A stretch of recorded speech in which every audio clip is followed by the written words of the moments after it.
जरा एक स्थिति की कल्पना कीजिए, मतलब कोई व्यक्ति 25 साल तक हर रोज सुबह उठता है। बिना किसी ब्रेक के। बिल्कुल, कोई गैप ईयर नहीं, कोई ऐसा दिन नहीं जहां जिम्मेदारी से मुंह मोड़ा जा सके। उसे पता होता है कि आज के लिए गए उसके फैसलों का असर करोड़ों लोगों की जिंदगियों पर पड़ने वाला है। हाँ, और राजनीति में तो वैसे भी एक दिन का मतलब सिर्फ 24 घंटे नहीं होता है। वही ना, वो एक दिन नीतियों को बदल सकता है, बाजारों को हिला सकता है और इतिहास की दिशा तय कर सकता है। एकदम सही कहा। तो आज 22 मार्च 2026 को हम इस डीप डाइव में एक ऐसे ही ऐतिहासिक राजनीतिक मुकाम का गहरा विश्लेषण कर रहे हैं। दस्तावेजों और आंकड़ों के मुताबिक प्रधानमंत्री नरेंद्र मोदी ने भारत के इतिहास में चुनी गई सरकार के सबसे लंबे समय तक पदासीन प्रमुख होने का रिकॉर्ड बना लिया है। और ये कोई छोटा मोटा आंकड़ा नहीं है। बिल्कुल नहीं, ये है पूरे 8,931 दिन, मतलब लगातार कार्यकारी नेतृत्व। देखिए, ये आंकड़ा अपने आप में बहुत विशाल है।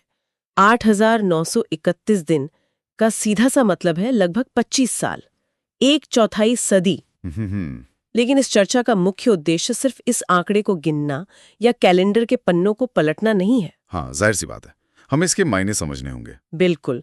जब कोई एक व्यक्ति इतने लंबे समय तक सत्ता के शीर्ष पर रहता है तो वो सिर्फ सरकार नहीं चलाता, वो उस देश की राजनीतिक संस्कृति, उसके संस्थागत ढांचे और समाज के सोचने के तरीके को एक नया आकार दे देता है। सही कहा। और हमारी आज की इस चर्चा का फोकस भी यही है। एक तटस्थ नजरिए से हम सिर्फ उपलब्ध आंकड़ों और तथ्यों का विश्लेषण करेंगे। किसी राजनीतिक विचारधारा का समर्थन किए बिना हम ये समझेंगे कि इस लंबी पारी ने भारत के राजनीतिक धरातल को बुनियादी तौर पर कैसे बदल कर रख दिया है। हाँ, क्योंकि अगर हम सबसे पहले तथ्यों पर गौर करें तो 8,931 दिन पूरे करके उन्होंने सिक्किम के पूर्व मुख्यमंत्री पवन कुमार चामलिंग का रिकॉर्ड तोड़ा है। अच्छा, चामलिंग जी का रिकॉर्ड कितने दिनों का था? उन्होंने 8,930 दिन इस पद पर बिताए थे, यानी लगभग 24 साल और 165 दिन। तो कागज पर देखने में तो ये सिर्फ एक दिन का अंतर लगता है। हाँ, कागज पर एक दिन है, लेकिन जमीनी हकीकत में इन दोनों कार्यकालों का पैमाना, मतलब जो स्केल है, वो बिल्कुल अलग है। कैसे? थोड़ा इसे समझाइए। देखिए, पवन कुमार चामलिंग का रिकॉर्ड अपने आप में बहुत सम्मानजनक है, लेकिन सिक्किम की आबादी लाखों में है। वहाँ की चुनौतियां एक अलग तरह की हैं। दूसरी तरफ जब हम इस 25 साल के सफर को देखते हैं तो ये दो बहुत बड़े और जटिल हिस्सों में बटा हुआ है। हाँ, राज्य और केंद्र वाला हिस्सा। बिल्कुल। पहला हिस्सा है गुजरात के मुख्यमंत्री के रूप में 13 साल से ज्यादा का समय, जहां उन्होंने 4 लगातार विधानसभा चुनाव जीते। और दूसरा हिस्सा है प्रधानमंत्री के रूप में लगभग 12 साल का सफर, जिसमें 2014, 2019 और 2024 के लगातार लोकसभा जनादेश शामिल हैं। ये एक निरंतरता है जो बहुत दुर्लभ है। यहाँ पर मैं एक बात जोड़ना चाहूंगा। चलिए इसको थोड़ा समझने की कोशिश करते हैं। हाँ, बताइए। अगर हम भारतीय राजनीति के सामान्य पैटर्न को देखें तो ये किसी रेले रेस जैसा होता है ना। एक नेता राज्य स्तर पर दौड़ता है, फिर अपना बैटन, मतलब वो जो डंडा होता है, वो किसी और को पास करता है। बिल्कुल। शायद कुछ समय विपक्ष में बैठता है और फिर केंद्र में आता है। लेकिन यहां जो हुआ है वो ऐसा है जैसे दौड़ने वाला खिलाड़ी अपना बैटन किसी और को पास करने के बजाय खुद ही लेकर अगले ट्रैक पे भागने लगे। अरे वाह, ये बहुत सटीक उदाहरण है। मतलब वो स्टेट लेवल के ट्रैक से निकलता है और बिना रुके, बिना कोई गैप लिए सीधे नेशनल लेवल के स्टेडियम में दौड़ने लगता है। और ये वो बिना रुके वाली बात है जो सबसे ज्यादा रोचक है। इस नेतृत्व में एक अनब्रोकन सर्विस है। भारत जैसे देश में जहां एंटी इनकम्बेंसी यानी सत्ता विरोधी लहर एक बहुत ही स्वाभाविक बात है, वहां ये और भी बड़ी बात हो जाती है। हाँ, लोग बहुत जल्दी नेताओं से ऊब जाते हैं यहाँ। बिल्कुल ऊब जाते हैं। 1 या 2 कार्यकालों के बाद सत्ता से बाहर होना आम बात है। ऐसे माहौल में जहां जनता हर 5 साल में इतनी कठोर परीक्षा लेती है, वहां कार्यकारी पद पर बिना किसी अंतराल के 25 साल तक बने रहना किसी भी लोकतंत्र के लिए एक असाधारण आंकड़ा है। तो ये सिर्फ दिनों की गिनती नहीं है, ये भारतीय इतिहास में एक बहुत बड़े बदलाव का प्रतीक भी तो है। एकदम सही। और इस बदलाव को समझने के लिए हमें थोड़ा इतिहास में पीछे जाना होगा। अच्छा, तो चलिए चलते हैं। हमारे दस्तावेज एक बहुत ही दिलचस्प तथ्य की ओर इशारा करते हैं। नरेंद्र मोदी 1947 यानी आजादी के बाद जन्मे पहले प्रधानमंत्री हैं। ये एक बहुत बड़ा फैक्ट है। और साथ ही वो पहले गैर कांग्रेसी नेता हैं जिन्होंने 3 पूरे कार्यकाल पूरे किए हैं और लोकसभा में पूर्ण बहुमत हासिल किया है। तो इन सब का आखिर मतलब क्या है? मतलब बहुत गहरा है। क्या 1947 के बाद जन्मे होने की वजह से शासन के तरीके में पुराने नेताओं के मुकाबले कोई बुनियादी और मनोवैज्ञानिक बदलाव आता है? क्या इसी वजह से ये गैर कांग्रेसी वर्चस्व इतने लंबे समय तक बना रहा? देखिए, मैं इसे इस तरह से देखती हूँ। पिछले कई दशकों में कांग्रेस पार्टी का जो एक ऐतिहासिक वर्चस्व था, वो इस रिकॉर्ड के साथ पूरी तरह से विस्थापित हो गया है। हाँ, डिस्प्लेस हो गया। बिल्कुल। जब हम आज़ादी से पहले जन्मे नेताओं की बात करते हैं, तो उनके पास स्वतंत्रता संग्राम की एक वैचारिक विरासत थी। उनके सोचने के तरीके में उस संघर्ष की झलक थी। एक अलग तरह का इमोशन था। सही कहा। लेकिन जब कोई नेता आज़ादी के बाद जन्म लेता है और लगभग 25 साल तक कार्यकारी शक्तियों का संचालन करता है, तो वो संस्थागत दिशा को गहराई से प्रभावित करता है। मतलब उसका पूरा ध्यान राष्ट्र के निर्माण और भविष्य पर होता है, ना कि अतीत के संघर्षों पर।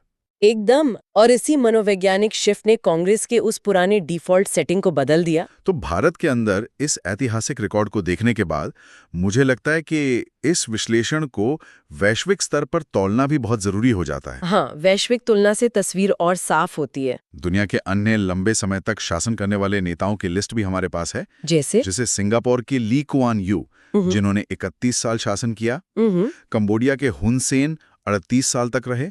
जर्मनी की एंजेला मर्केल 16 साल और बांग्लादेश की शेख हसीना 2009 से लगातार सत्ता में रहीं। ये सारे नाम अंतर्राष्ट्रीय राजनीति में बहुत बड़े हैं। हाँ, लेकिन यहाँ पर बात सच में बहुत दिलचस्प हो जाती है। वो कैसे? मतलब एक छोटे देश या अलग राजनीतिक व्यवस्था में राज करना और भारत जैसे दुनिया के सबसे बड़े लोकतंत्र में राज करने में जमीन आसमान का अंतर है। बिल्कुल अंतर है। ये तो कुछ ऐसा है कि आप एक बहुत ही हाईली फोकस्ड छोटी स्टार्टअप चला रहे हैं और दूसरी तरफ एक ऐसी मैसिव मल्टीनेशनल कंपनी चला रहे हैं जहां हर विभाग की अपनी अलग मांग है।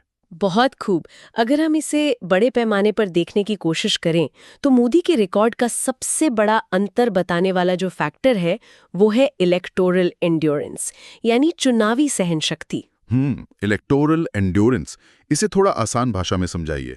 देखिए, हुन सेन या शेख हसीना के देशों में लोकतंत्र का ढांचा अलग है। वहां चुनावों की प्रकृति वैसी नहीं है जैसी भारत में है। एंजेला मर्केल लोकतांत्रिक थीं, लेकिन उन्हें भी गठबंधन की राजनीति का भारी दबाव झेलना पड़ा। हाँ, वहां गठबंधन टूटते बनते रहते हैं। बिल्कुल। लेकिन भारत की जो विविध जनसंख्या है, जो डाइवर्स डेमोग्राफिक्स है, उनके बीच बार बार जनादेश हासिल करना दुनिया के अन्य नेताओं के मुकाबले एक अलग तरह का चुनाव प्रदर्शन है। मतलब एक ऐसी कंपनी जहां हर रोज कोई ना कोई नया क्राइसिस है, वहां 25 साल तक लगातार प्रॉफिट दिखाना। सही पकड़े हैं। भारत जैसे शोर शराबे वाले लोकतंत्र में ये इलेक्टोरल एंड्योरेंस सचमुच असाधारण है। लेकिन इस लगातार चुनावी सफलता के पीछे कोई ना कोई प्रशासनिक विकास या एडमिनिस्ट्रेटिव एवोल्यूशन भी तो छिपा होगा। हाँ, बिना इसके इतनी लंबी पारी खेलना नामुमकिन है, जिसने देश को स्थिरता प्रदान की है। तो ये विकास हुआ कैसे? अगर हम दस्तावेजों को देखें तो इस लंबी यात्रा में द गुजरात मॉडल का विकास सबका साथ सबका विकास के राष्ट्रीय कल्याणकारी मॉडल में हुआ। बिल्कुल, ये एक बहुत बड़ा ट्रांजिशन था। और इस माइलस्टोन पर जो आंतरिक प्रतिक्रिया आई है, जैसे गृह मंत्री अमित शाह ने इसे नेशन फर्स्ट गवर्नेंस यानी राष्ट्र प्रथम शासन और अथक सेवा का प्रमाण बताया है। देखिए, ये एक वैचारिक नजरिया है, लेकिन इससे एक बहुत जरूरी सवाल उठता है। क्या सवाल? 25 साल तक कार्यकारी शाखा यानी एग्जीक्यूटिव ब्रांच पर एक नेता का असर संस्थाओं के काम करने के तरीके को कैसे ढालता है?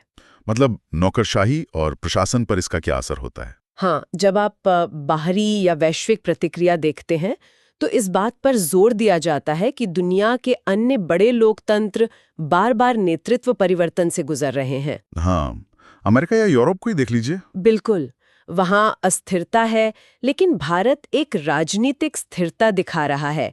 जहां दुनिया भर की राजनीति स्थिरता की कमी से जूझ रही है, वहां एक ही नेतृत्व देश को आंतरिक और भारी रूप से बहुत मजबूती से प्रेजेंट करता है। ये स्थिरता बाहर वालों को तो बहुत अच्छी लगती है, लेकिन मैं यहाँ एक बात पर रोशनी डालना चाहूंगा। हाँ, बताइए। आज भारत में एक ऐसी पूरी पीढ़ी है जिसने अपने होश संभालने के बाद से, चाहे स्टेट लेवल हो या नेशनल लेवल, मुख्य रूप से एक ही नेतृत्व और शासन शैली को देखा है। ये बहुत ही दिलचस्प ऑब्जर्वेशन है। मतलब उन युवाओं के लिए सरकार का मतलब ही यही सिस्टम है। उनके लिए तो ये डिफॉल्ट सेटिंग बन चुकी है। एकदम सही। और जब एक ही व्यक्ति 25 साल तक नीतियां बनाता है तो ब्यूरोक्रेसी उसी तरह से काम करने की आदी हो जाती है। ये एक बहुत बड़ा संस्थागत शिफ्ट है। तो अगर हम इस पूरे गहरे विश्लेषण को समेटने की कोशिश करें तो इसके मुख्य बिंदु क्या निकलते हैं? देखिए, सबसे बड़ा सार तो यही है कि ये 8,931 दिन का रिकॉर्ड सिर्फ एक समय सीमा नहीं है।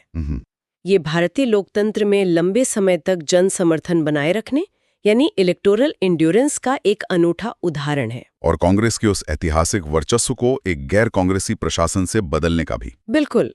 और साथ ही दोनों विचारधाराओं और पक्षों की प्रतिक्रियाओं को देखें तो बिना किसी पक्षपात के ये साफ हो जाता है कि ये दस्तावेज भारत की लोकतांत्रिक स्थिरता की छवि को दर्शाते हैं। सही कहा। एक नागरिक या जिज्ञासु श्रोता के रूप में इस आंकड़े की अहमियत इसलिए बहुत ज्यादा है क्योंकि ये समझने में मदद करता है कि दुनिया के सबसे बड़े लोकतंत्र में शक्ति और शासन की लंबी अवधि आखिर काम कैसे करती है। हाँ, ये कोई छोटी बात नहीं है कि इतने बड़े देश का शासन इतने लंबे समय तक एक ही दिशा में चलता रहे। तो इसी के साथ हम अपनी इस चर्चा के अंत में आ गए हैं, लेकिन जाने से पहले मैं एक ऐसा विचार उत्तेजक सवाल छोड़ना चाहता हूं जिस पर आगे गहराई से विचार किया जा सके। ओह, बिल्कुल। जरा सोचिए, जब लगभग 1/4 सदी तक किसी एक नेता का दृष्टिकोण एक विशाल लोकतंत्र की संस्थाओं के साथ जुड़ जाता है, हाँ, तो क्या वक्त के साथ संस्थाएं उस नेता को ढाल लेती हैं?